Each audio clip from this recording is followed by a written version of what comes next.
This is the Beretta ARX-160 in .22 caliber. Has an 18-inch barrel. They have a flash suppressor that you can take off. You just have to remove the little roll pin. So I put this fake suppressor on there.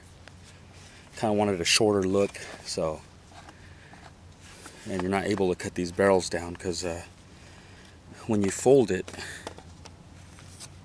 the gun will be too short for legal length. So the only way to get that SBR look was to just run a mock suppressor.